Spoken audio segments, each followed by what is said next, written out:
పాదయాత్ర స్వాములను కలిసిన శ్రీ జ్యోతిర్వాస్తు విద్యాపీఠం వ్యవస్థాపకులు శ్రీ మహేశ్వరం శర్మ సిద్ధాంతి సంగారెడ్డి నుండి తిరుపతి కాణిపాకం అరుణాచలం మీదుగా శబరిమల వరకు పాదయాత్రగా వెళ్తున్న రామగురుస్వామి ఆధ్వర్యంలోనే పాదయాత్ర స్వాముల బృందాన్ని గురువారం తమిళనాడు రాష్ట్రంలోని వేద సంధూర్ వద్ద జ్యోతిర్వాస్తు విద్యాపీఠ వ్యవస్థాపకులు మహేశ్వర శర్మ సిద్ధాంతి కలిశారు. కేవలం నడక ద్వారా ప్రయాణం చేసి దైవాన్ని దర్శిస్తే దాన్ని తీర్థయాత్ర అంటారని ఆయన తెలిపారు. ఇప్పటి వరకు 1250 కిలోమీటర్లు పాదయాత్ర పూర్తి చేసుకున్న స్వాములను ఆయన అభినందించి ఆశీర్వదించారు.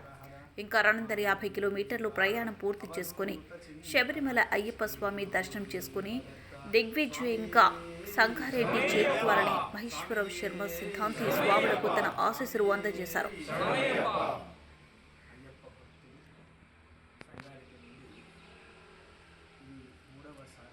రాము గారి యొక్క నిర్వహణలో పాదయాత్ర జరుపుతూ శబరిమల చేరుకుంటూ ఉన్నారు. 6వ తేదీ రోజు ప్రారంభం చేసుకుని ఉన్నారు. ఆశ్వయుజ శుద్ధ పౌర్ణమి రోజు ఈ మహత్తరమైనటువంటి కార్యక్రమాన్ని అమ్మవారి యొక్క సంపూర్ణమైనటువంటి ఆశీస్సుల చేత ప్రారంభించి సుమారు 1250 కిలోమీటర్ల పైన చేరుకొని తిరుపతి స్వామివారిని దర్శించుకొని అదేవిధంగా అరుణాచలేశ్వరుని సేవించుకొని పాదయాత్ర ద్వారా శబరిమలైకి వెళ్తూ ఉన్నారు. తమిళనాడు రాష్ట్రంలో ఉన్నటువంటి వేదసంధు అనేటువంటి ప్రాంతంలో ఉన్నారు.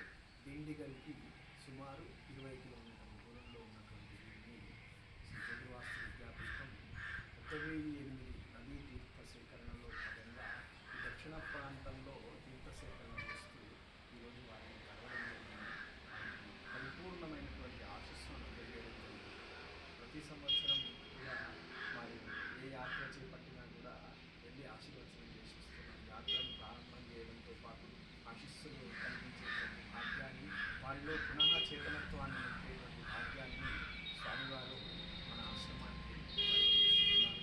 అదేవిధంగా ఇక్కడికి కూడా వచ్చి మా విద్యాపీఠ సభ్యులైనటువంటి రాము గారి నేతృత్వంలో జరుగుతున్నటువంటి 28 మంది పాదయాత్రికులకు ఆశీస్సులు అందజేయడం జరిగింది.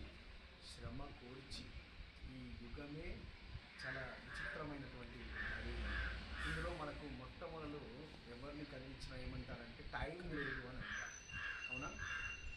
ప్రతి ఒక్కరు కూడా మొట్టమొదలు చెప్పేది ఏంటంటే నాకు టైం లేదు అని అంటూ ఉంటారు. భగవత్ సేవలో ఇంత సమయం గడుపుతున్నటువంటి వీళ్ళంతా కూడా వాస్తవానికి చరితార్థం అడుగు అడుగు వేస్తూ స్మరణ చేస్తూ శారీరక బాధలను ఓడుస్తూ సుమారు 1250 కిలోమీటర్లు నడవడం అంటే అది పరిపూర్ణమైనటువంటి అయ్యప్ప స్వామి వారి యొక్క అనుగ్రహం మాత్రమే ఇంతమందిని నడిపిస్తూ ఉంది.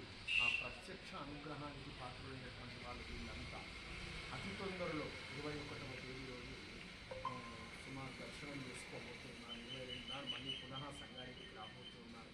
మీకందరికీ కూడా ఒక్కొక్క అడుగు భగవంతుని స్మరిస్తూ వేసేటువంటి ఒక్కొక్క అడుగు ధర్మశాస్త్రంలో ఒక్కొక్క అశ్వమేధంతో సరిసమానమైనటువంటి ఫలితం కలుగుతుంది. మనం తీర్థయాత్ర అని చెప్పి కాశీకి ఫ్లైట్లో అట్లా వెళ్ళి ఇట్లా వచ్చేస్తున్నాం. అది ఫలితం వస్తుందా అంటే కాశీ దర్శించినటువంటి ఫలితం వస్తుంది, కానీ కాశీ తీర్థయాత్ర చేసినటువంటి ఫలితం రాదు.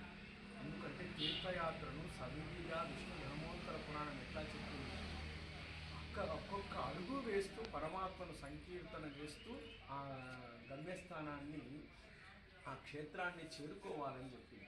అట్లా పరిపూర్ణమైనటువంటి వైదిక శాస్త్రబద్ధంగా ఈ పాదయాత్ర నడుపుతున్నటువంటి రాము గారికి, నడుస్తున్నటువంటి సేవకులకందరికీ కూడా పరిపూర్ణమైనటువంటి అవ్యాజమైనటువంటి స్వామివారి యొక్క ప్రేమ ఎల్లవేళలా కూడా కలగాలని, ఇటువంటి మహత్తరమైనటువంటి కార్యక్రమాలు చేసేటువంటి భాగ్యాన్ని ఎల్లవేళలా పొందాలని, వారి వారి కుటుంబాలన్నీ కూడా సుఖశాంతులతో వర్ధిల్లాలని ఆ అయ్యప్ప స్వామిని వేడుకుంటూ స్వామి శరణమయ్యప్ప అవధూత చింతన శ్రీ